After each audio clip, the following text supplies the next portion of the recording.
Stand.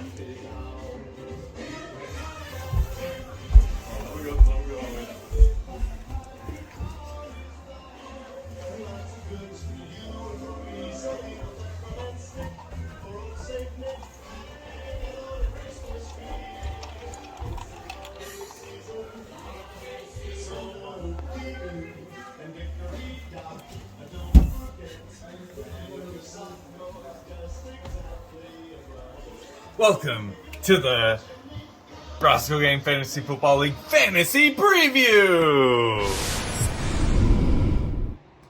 Welcome in and thank you for joining me for this special Roscoe Gang edition of Sports Center. Happy Christmas week. I'm your host with the most, Matt the Cat. I'm not crying, I'm Matt O'Brien, and I'm here to take you through the team previews for this second week of the playoffs here. You know, we wish teams all the best of luck, but unfortunately not everyone can make the playoffs, and so we are going to begin this video with one of our favorite Sports Center segments, the not top 10 teams of the season. Now, there's only 10 teams in our league. Obviously, there's only 6 in the playoffs, so we're going to start with the 4 teams who are not at the top. These teams did not make the playoffs. Let's start with number 10. We have Jake Geiger's Captain America and Co. Boo! Boo!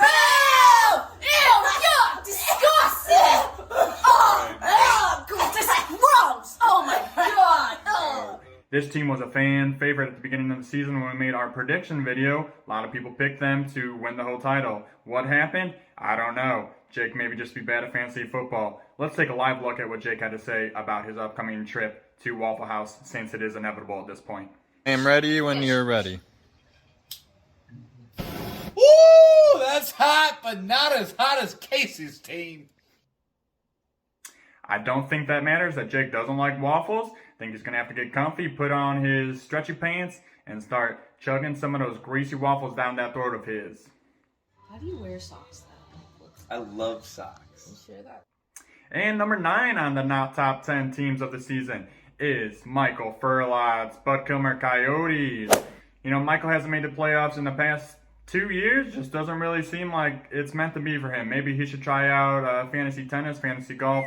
I don't know. Let's take a live look at his girlfriend Holly and a friend and what they thought of Michael's season this year. Boo! Boo! Ew, yuck! Disgusting! This is gross! Oh my god! I did get a chance to speak with Michael the other week at a tailgate for the Browns. Let's take a look at how he was doing.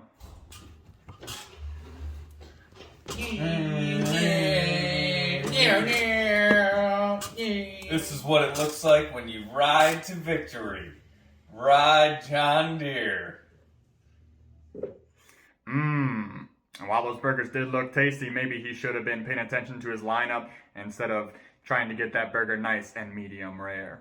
Moving on to number 8, we have Nick Everett and the Kit Kats Brigade. Our co-commissioner here once again failed to make the playoffs and had yet again another inevitable disappointing season.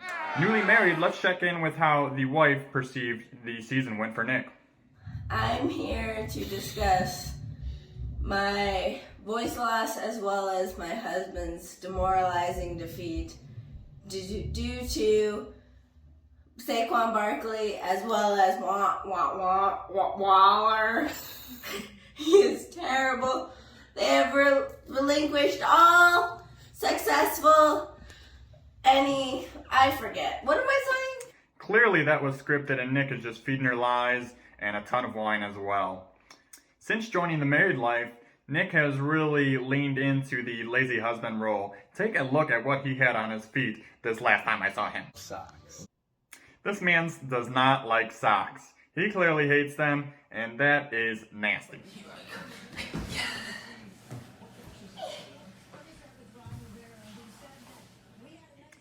And last but not least, we have our good friend down in Arizona, Bruce Shu, with the Wonton Dons. This team had a lot of respect at the beginning of the season, but once again came up short. Bruce lost his last 3 games, doink, and he missed the playoffs. Poor Brucey. Hope you have a better outlook in the next few years, bubs.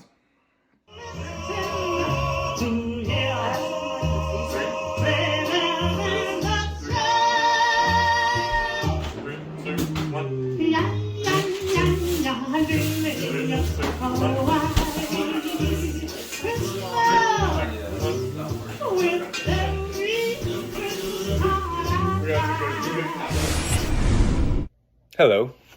Thank you, Matt, for that wonderful presentation of the worst plays of the year. Moving on to our first playoff matchup. We have Casey, the Quesadilla Killers, versus Matt, Herb Your Enthusiasm O'Brien. This one is going to be a wild game, folks. We have Casey with Mahomes, Jonathan Taylor, Tyler Boyd, and Adam Thielen going up against Matt with the legs of the tall Oregon Duck, Justin Herbert, Ezekiel Elliott, Joe Mixon, and Justin Jefferson. The matchups, they look fair for Casey on paper. Mahomes is going up against Pittsburgh, which Pittsburgh is holding opponents to under 17 points. 5 of their last 6 games. That's unverified stats. Jonathan Taylor is going up against the loser Arizona Cardinals, who just gave up like 130 yards to an unknown running back. And then you have the decision of playing Thielen, an injured Thielen, or playing the difference between Gage, Boyd, or Devontae Parker, who's been coming in strong. So looking at this game, it comes down to one major factor. Can Casey see the light? Can he climb the mountain? Can he dig the hole? Can he carve the correct structure to lead his team to victory? Matt, on the other hand, has an easy matchup as Herbert plays Houston, maybe a blowout. He may not get a lot of touchdowns. Zeke plays Washington, who's had a pretty good defense, and Mixon plays Baltimore. So the matchups are there for KC to win. But at the end of the day, we're looking at a KC blown opportunity and Matt sneaking out the victory by 5 points. Speaking of Casey, Casey has a huge announcement out to Casey. Let's hear from the lad. Not a rapper, chopper hit him, man, he turned into a booty clapper. Smith and Wesson, I'm 4 at a gang reppin', we done baptized.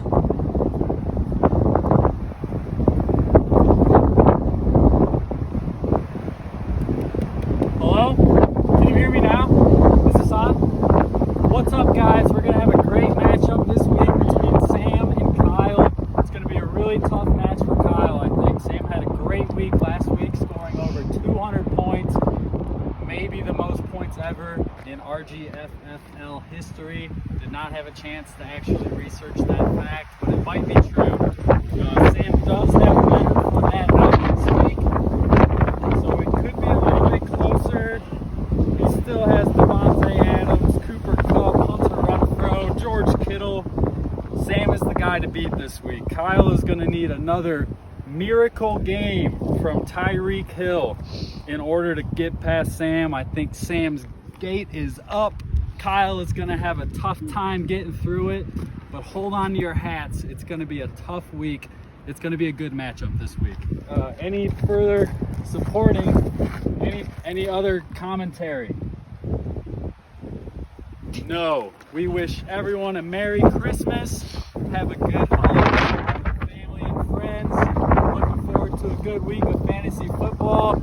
And also, I moved to Colorado. We're relocating my team. Back to you guys. Wow! Casey, what an announcement.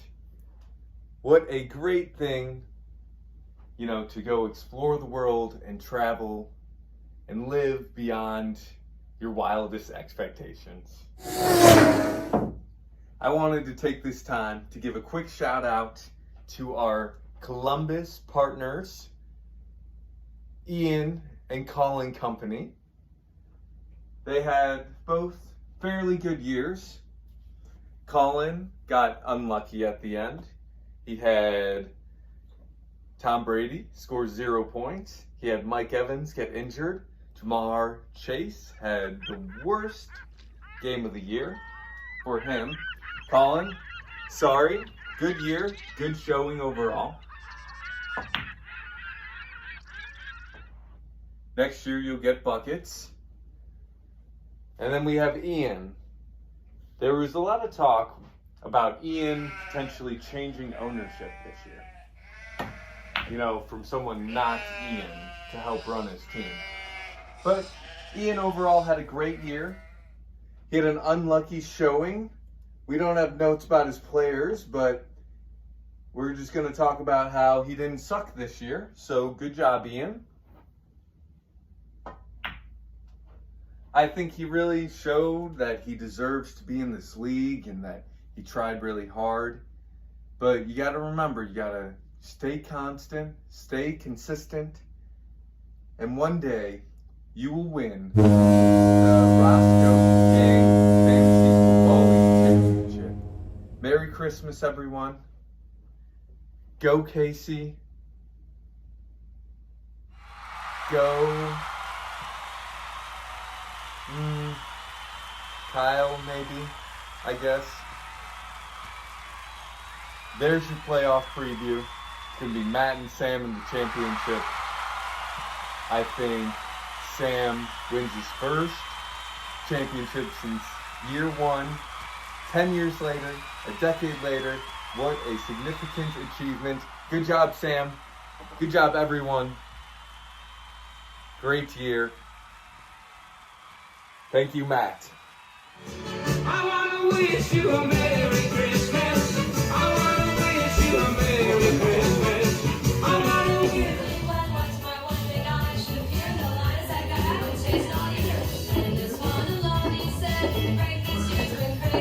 I